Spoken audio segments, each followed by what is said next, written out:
Hello friends, आप सब कैसे हैं। आज हम मेडिकल सर्जिकल नर्सिंग का 2020 का पेपर सॉल्यूशन स्टार्ट कर रहे हैं, जिसमें हमारा फर्स्ट क्वेश्चन रहने वाला है। Mister Lakshmi 55 year old women is admitted to the hospital with the diagnosis of diabetes mellitus.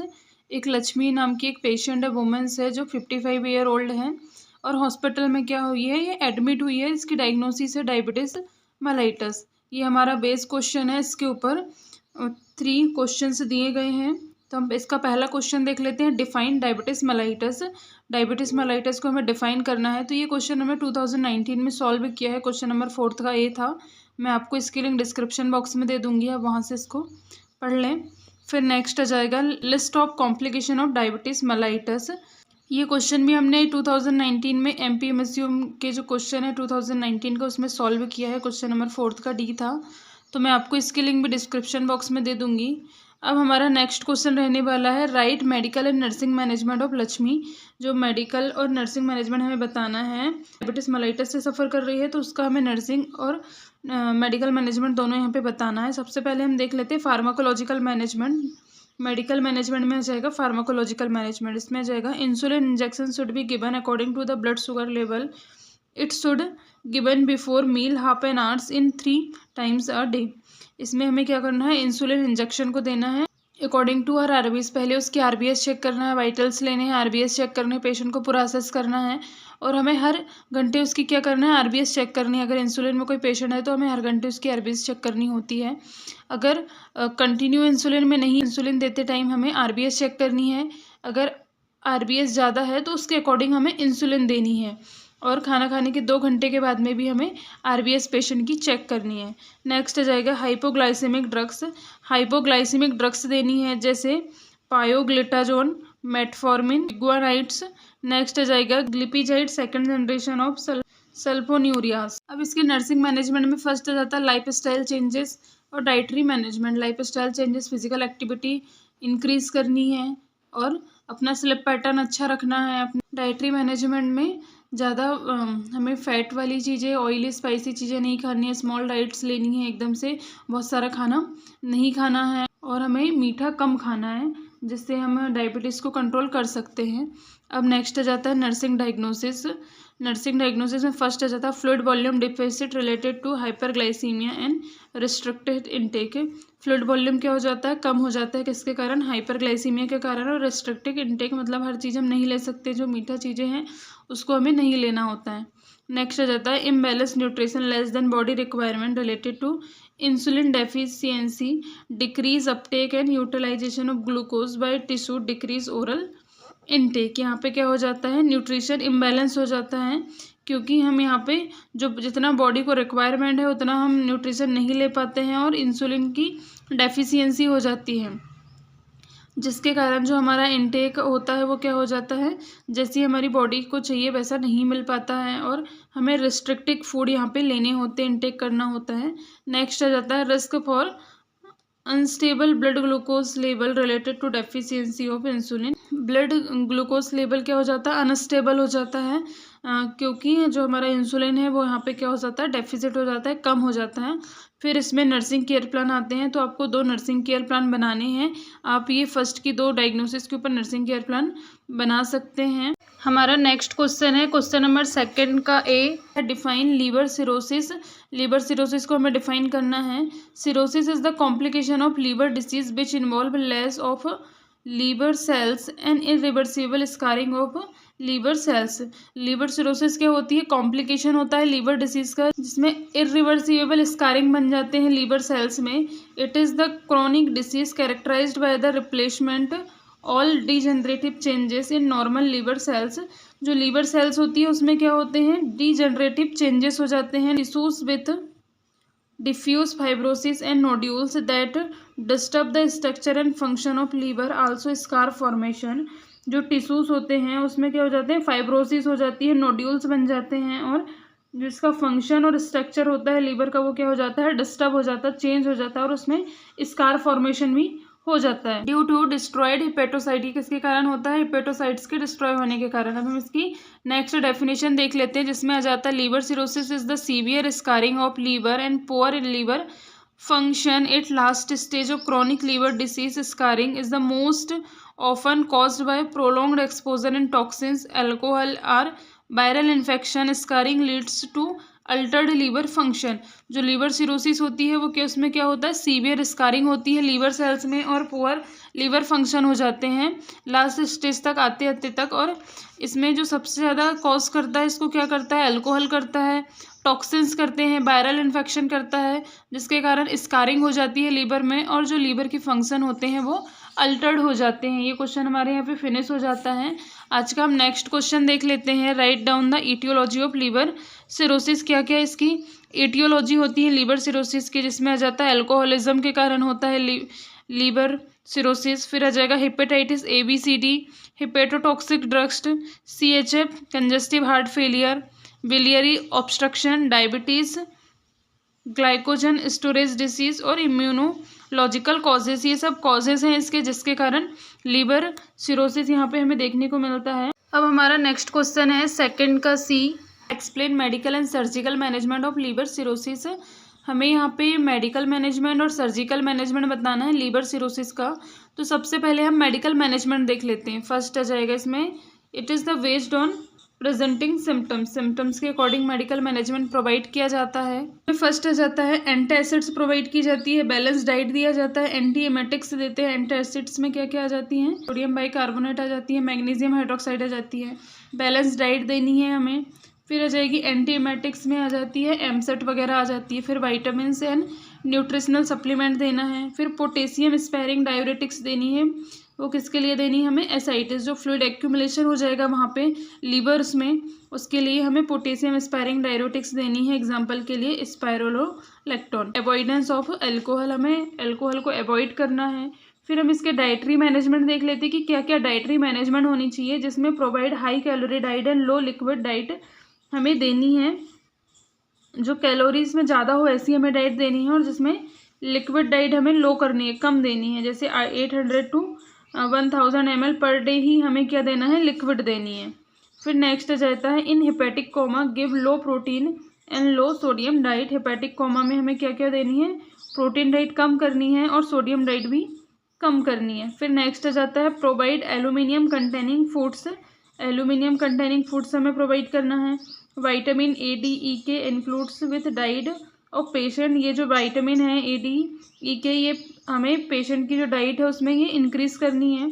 फिर हम इसका सर्जिकल मैनेजमेंट देख लेते हैं कि क्या क्या सर्जिकल मैनेजमेंट होता है लीवर सिरोसिस का. जिसमें फर्स्ट आ जाता है पोर्टल केबल शंट आता है, जिसमें पोर्टल केबल एनेस्ट्रोमोसिस होती है, जिसमें एक सर्जिकल प्रोसेस टेक्निक्स होती है, जिसमें क्या करते हैं जो पोर्टल बोन होती है उसको इन्फीरियर वेना केवा से अटैच कर दिया जाता है. A surgical techniques in which the hepatic portal bone is joint to inferior vena cava.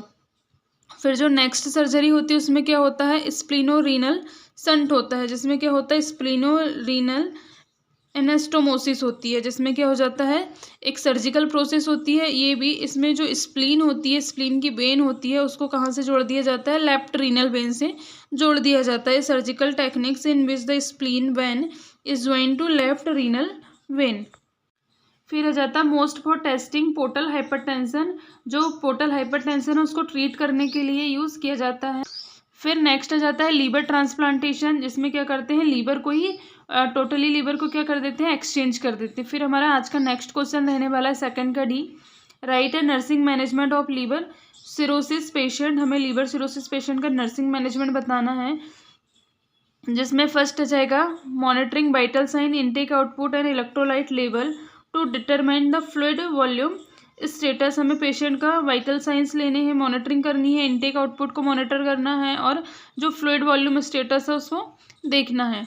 फिर नेक्स्ट आ जाएगा provide period of rest with legs elevated to mobilise oedema and ascites, altered rest period with patient. यहाँ पे हमें patient को rest provide करना है और रेस्ट के टाइम में उसके जो लेग्स हैं उसको क्या करना है, एलिवेट करके रखना है. हम लेग्स के नीचे पिलो वगैरह रख सकते हैं जिससे हम लेग को एलिवेट कर सकते हैं और हमारा जो एसाइटिस के कारण जो फ्लूइड एक्यूमुलेशन हो रहा है उसको हम कम कर सकते हैं. फिर नेक्स्ट आ जाएगा measure and record abdominal girth every shift weigh the patient daily and document his weight. हमें पेशेंट को वेट को यहाँ पे चेक करना है, डेली वेट चेक करना है और हर शिफ्ट में हमें पेशेंट की एब्डोमिनल गर्थ चेक करना है।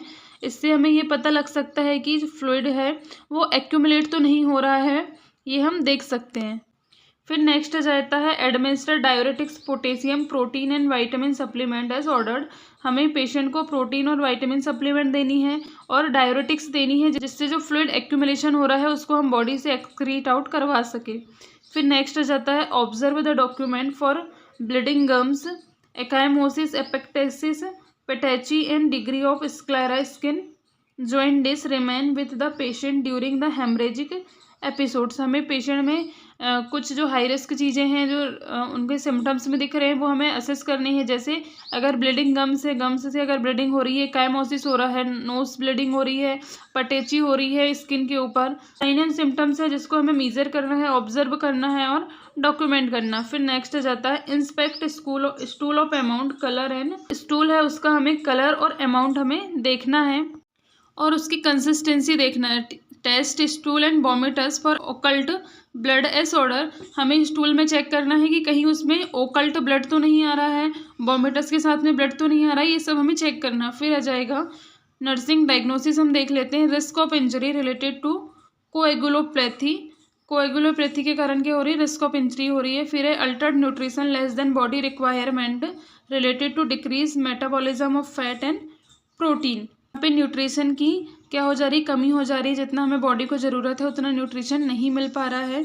फिर नेक्स्ट जाता है activity intolerance related to fatigue and discomfort. Activity कम हो जा रही है, पेशेंट फटीग डिस्कम्फर्ट फील कर रहा है। फिर नेक्स्ट जाता है altered fluid volume related to oedema. जो फ्लूइड वॉल्यूम है वो है अल्टर्ड हो जाता है, किसके कारण, एडिमा के कारण। इसके बाद में हमें 2 नर्सिंग केयर प्लान यहाँ पे बनाने हैं, तो आप एग्जाम में 2 नर्सिंग केयर प्लान बना सकते हैं, कोई भी डायग्नोसिस को यहाँ से लेके। अब हमारा नेक्स्ट क्वेश्चन रहने वाला है थर्ड का ए, डिफाइन बिनाइन प्रोस्टेट हाइपरट्रॉफी। ये क्वेश्चन हमने MPMSC 2019 में सॉल्व किया है, तो मैं आपको इसके लिंक डिस्क्रिप्शन बॉक्स में दे दूंगी।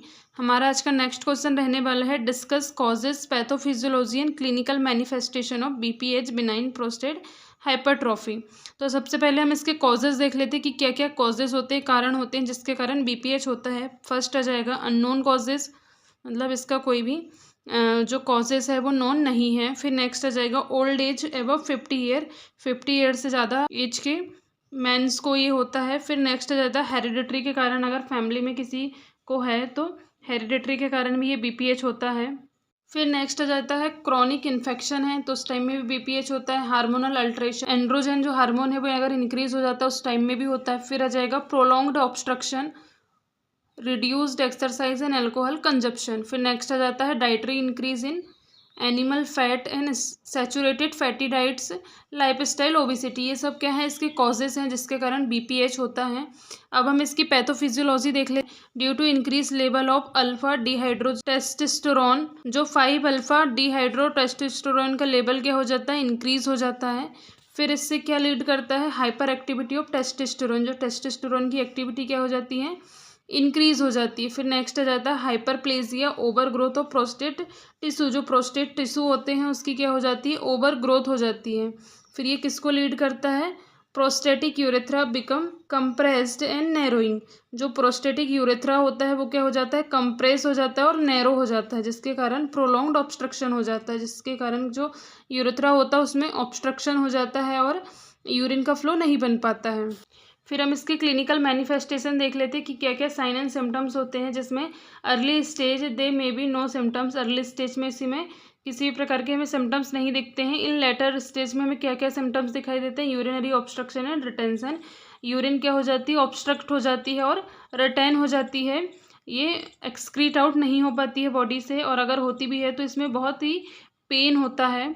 फिर नेक्स्ट आ जाएगा increase frequency in night nocturia, night के टाइम में ज़्यादा यूरिन लगेगी, डिस्यूरिया होगा, पेन होगा यूरिन करते टाइम। फिर आ जाएगा हेजिटेंसी इन स्टार्टिंग यूरिनेशन, जो फर्स्ट स्टीम की यूरिनेशन है वो करते टाइम उनको क्या होगा, पेन होगा, जिसके कारण उनको हेजिटेशन होगा यूरिन करने में। फिर नेक्स्ट आ जाएगा इनकम्प्लीट ब्लैडर एम्प्टी, जो हमारा ब्लैडर है जिसमें यूरिन कलेक्ट रहती है वो पूरी तरीके से खाली नहीं हो पाएगा। फिर आ जाएगा बर्निंग मिक्चुरेशन, जब वो यूरिन करेगा तो उसको बर्निंग सेंसेशन वहाँ पे होगा। फिर आएगा decrease force of urinary stream by forcefully ejaculation of urine, जो यूरिन का इजोकुलेशन है वो फोर्सफुली होगा। फिर नेक्स्ट आ जाता है रिकरेंट यूटीआई, बार बार क्या होगा, यूरिनरी ट्रैक का इन्फेक्शन देखने को मिलेगा। ये क्या है, इसके क्लिनिकल मैनिफेस्टेशन है। हमारा नेक्स्ट क्वेश्चन रहने वाला है थर्ड का C, explain surgical and nursing management of BPH. हमें बीपीएच का सर्जिकल और नर्सिंग मैनेजमेंट बताना। तो पहले हम सर्जिकल मैनेजमेंट देख लेते हैं, जिसमें फर्स्ट आ जाती है TURP, transurethral resection of prostate. ये एक टेक्निक्स होती है, एक सर्जरी होती है जिसके थ्रू बीपीएच को ट्रीट किया जाता है। तो हम इसमें देख लेते हैं, the techniques is perform by inserting a resectoscope through the urethra. The surgeon is able to visualise the inside of bladder by inserting the scope through resectoscope. इसमें रेट्रोस्कोप एक इंस्ट्रूमेंट होता है जिसको यूरेथ्रा में इंसर्ट किया जाता है और उसको विजुअलाइज किया जाता है। नेक्स्ट हमारा आ जाता है प्रोस्टेक्टोमी। इसमें आ जाता है सुप्राप्यूबिक प्रोस्टेक्टोमी। सुप्राप्यूबिक प्रोस्टेक्टोमी क्या होता है, to remove the enlarge gland through an abdominal incision. इसमें क्या किया जाता है, एब्डोमिनल इंसीजन किया जाता है और वहाँ से जो प्रोस्टेट ग्लैंड है उसको कट करके हटा दिया जाता है। फिर आ जाएगा an incision is made into the bladder and prostate gland is removed from above.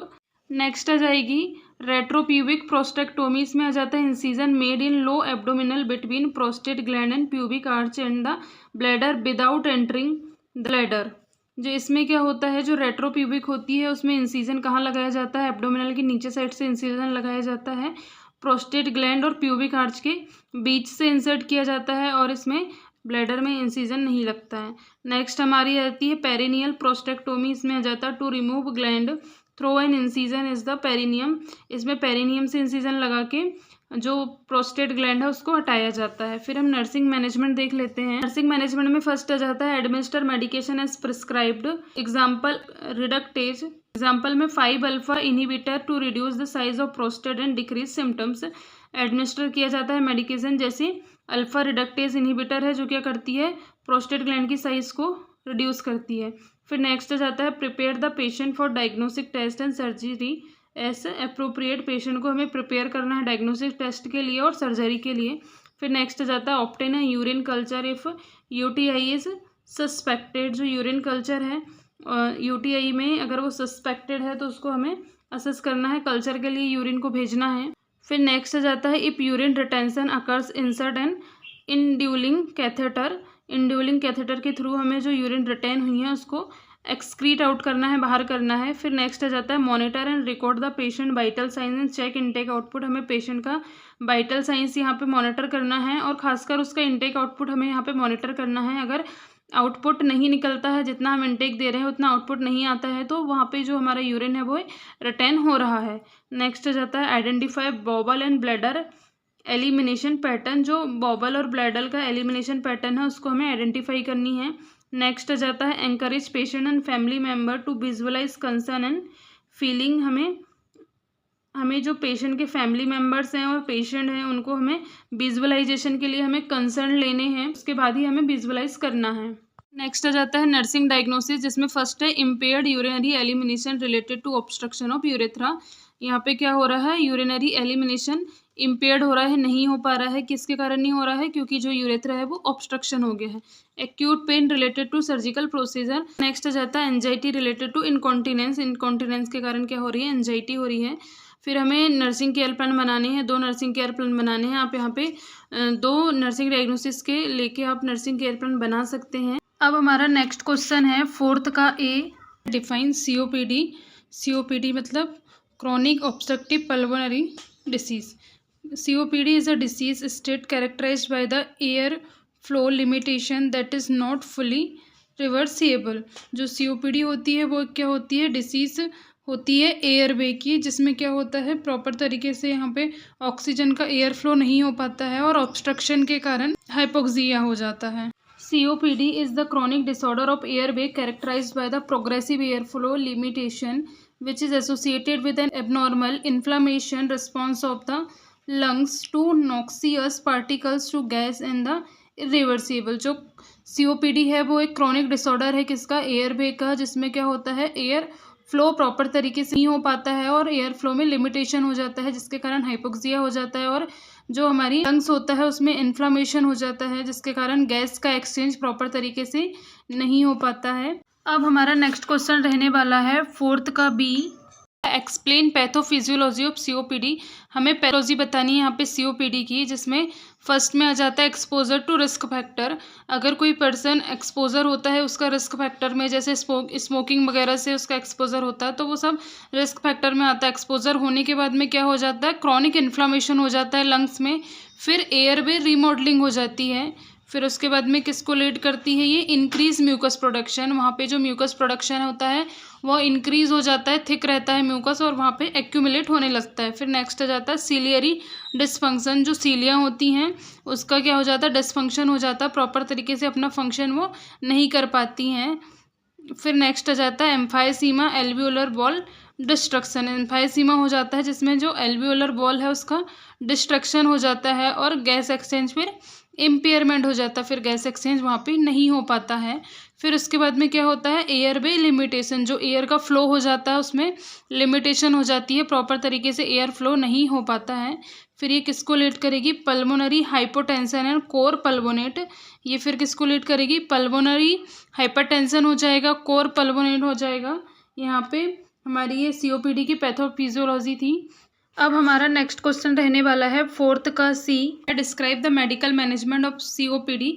हमें यहाँ पे सीओपीडी का मेडिकल मैनेजमेंट बताना है, तो हम सबसे पहले देख लेते हैं मेडिकल मैनेजमेंट में फर्स्ट आ जाता है स्मोकिंग सेसेशन। हमें स्मोकिंग को यहाँ पे स्टॉप करना है। इसमें हम सेकंड देख लेते हैं फार्माकोलॉजिकल ट्रीटमेंट। फार्माकोलॉजिकल ट्रीटमेंट में हमें कुछ ड्रग्स लेनी है जो सीओपीडी को कंट्रोल करे और जो ऑब्स्ट्रक्शन हुआ था वहाँ पे उसको क्या कर सके, रिलैक्सेशन वहाँ पे करवा सके।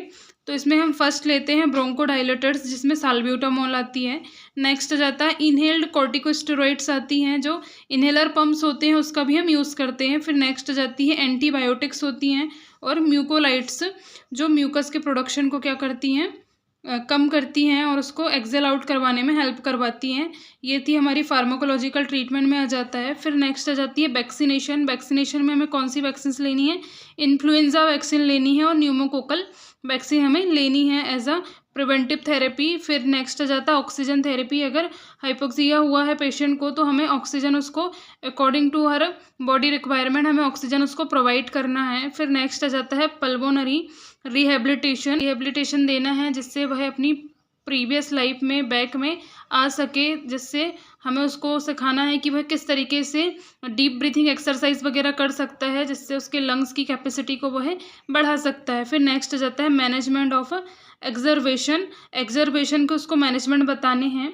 अब हमारा नेक्स्ट क्वेश्चन रहने वाला है फोर्थ का D, right the nursing care plan for COPD client. हमें सीओपीडी क्लाइंट के लिए यहाँ पे नर्सिंग केयर प्लान बनाने हैं। मैं आपको नर्सिंग डायग्नोसिस यहाँ पे बता देती हूँ, आप उसका नर्सिंग केयर प्लान बना लीजिएगा।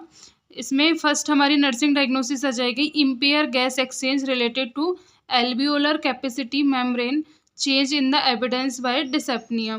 इसमें क्या हो जाता है, जो गैस एक्सचेंज है वो इम्पेयर्ड हो जाता है। किसके कारण होता है, related to alveolar capillary membrane के एक्सचेंज होने से, और वो क्या लीड करता है, डिसएप्निया उससे होता है। डिसएप्निया से हमें ये पता चलता है। फिर नेक्स्ट आ जाता है ineffective airway clearance related to excessive secretion of evidence by productive कफ।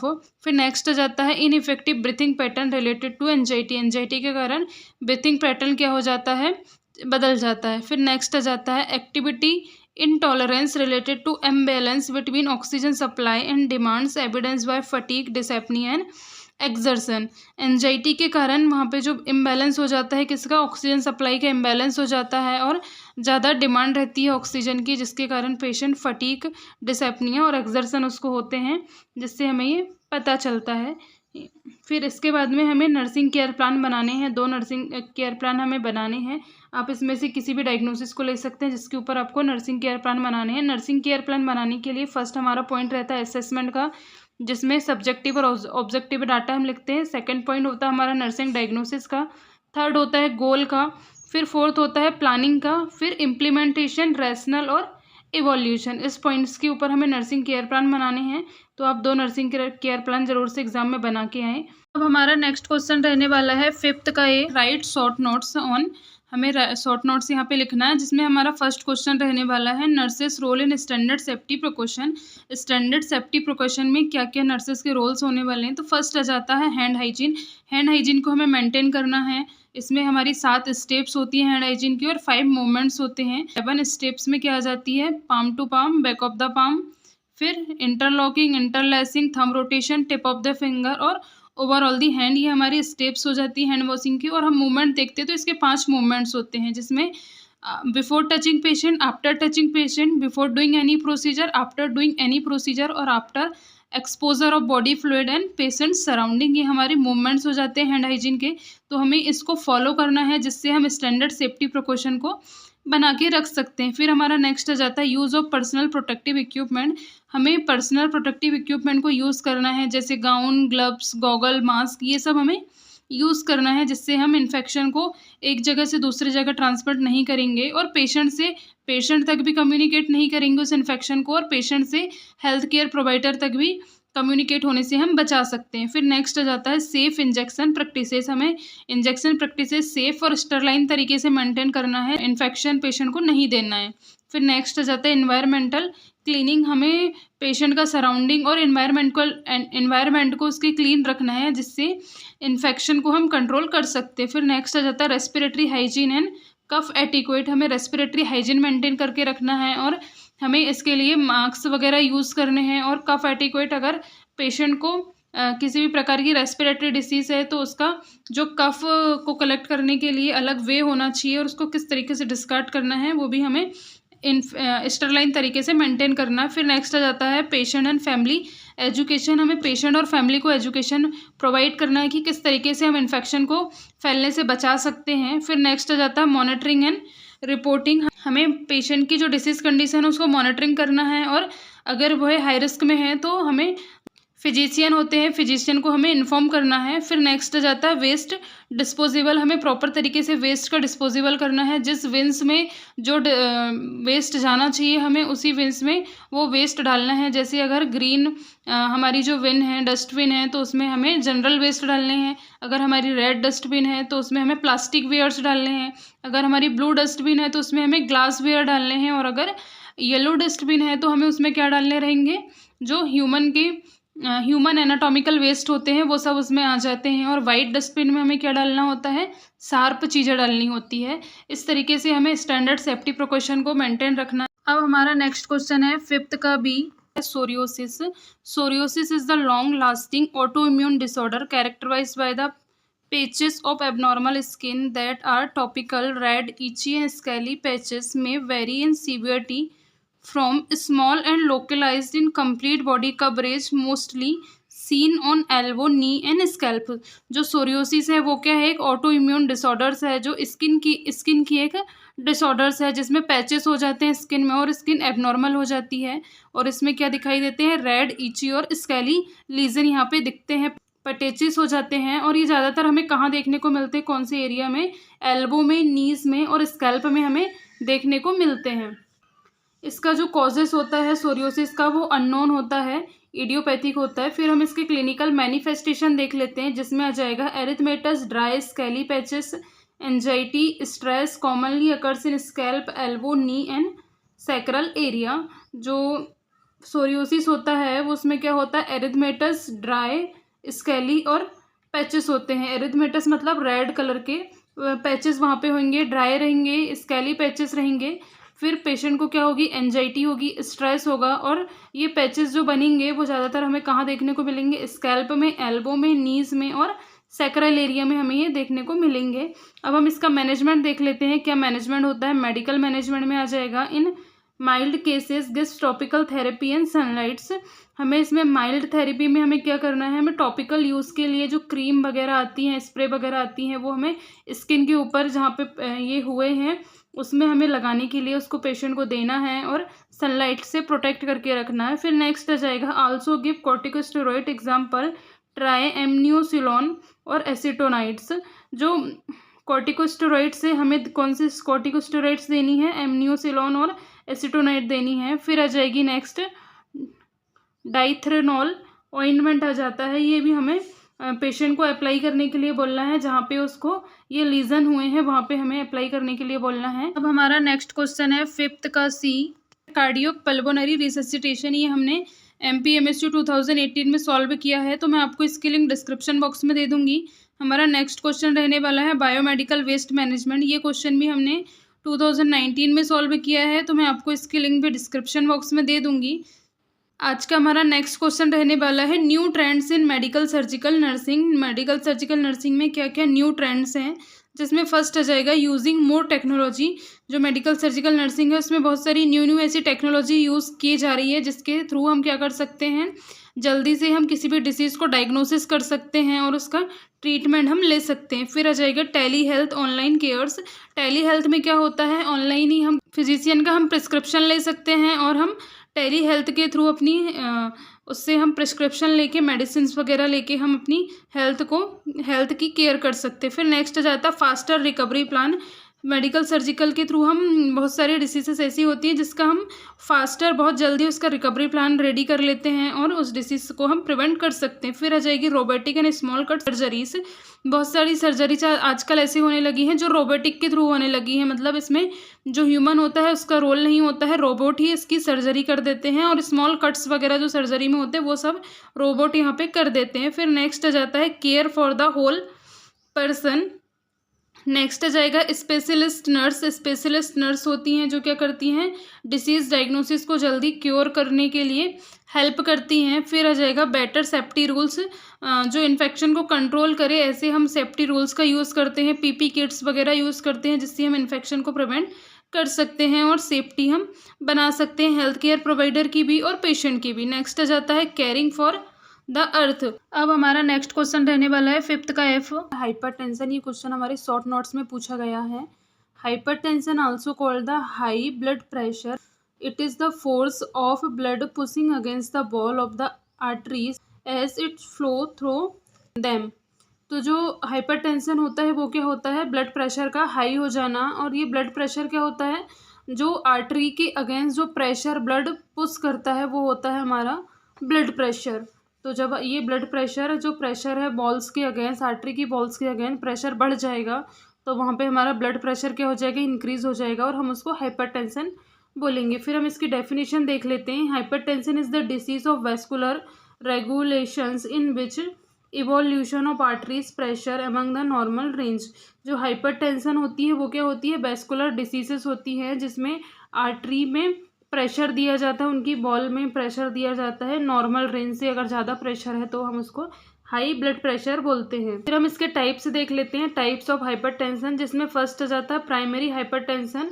ये एक एसेंशियल हाइपरटेंशन होता है। सेकेंडरी हाइपरटेंशन में ड्यू टू पैथोलॉजिकल कंडीशन के कारण ये हाइपरटेंशन बनता है। फिर नेक्स्ट आ जाता है बॉर्डर लाइन हाइपरटेंशन होता है, मैलिग्नेंट हाइपरटेंशन होता है और बिनाइन हाइपरटेंशन होता है। और नेक्स्ट वाइट कोट हाइपरटेंशन होता है। ये वाइट कोट हाइपरटेंशन में जब भी हेल्थ केयर प्रोवाइडर को वाइट कोट में देखा जाता है तो उस टाइम में BP इंक्रीज़ हो जाता है पेशेंट का, तो उस टाइम में ये वाइट कोट हाइपरटेंशन अराइज होता है। फिर हम इसके कॉजेज़ देख लेते हैं कि क्या क्या कारण होते हैं हाइपरटेंशन के। फर्स्ट आ जाता है फैमिली हिस्ट्री। अगर फैमिली में किसी को ब्लड प्रेशर की प्रॉब्लम्स है, हाइपरटेंशन की प्रॉब्लम है तो उनको भी होने के चांसेस रहते हैं। फिर आ जाएगी प्रोलॉन्ग्ड मेंटल टेंशन। अगर किसी प्रकार की एंजाइटी स्ट्रेस उनको बहुत लंबे टाइम से बना हुआ है तो उस टाइम में भी हाइपरटेंशन होने के चांसेस रहते हैं। फिर नेक्स्ट आ जाता है आर्टेरियल डिजनरेशन।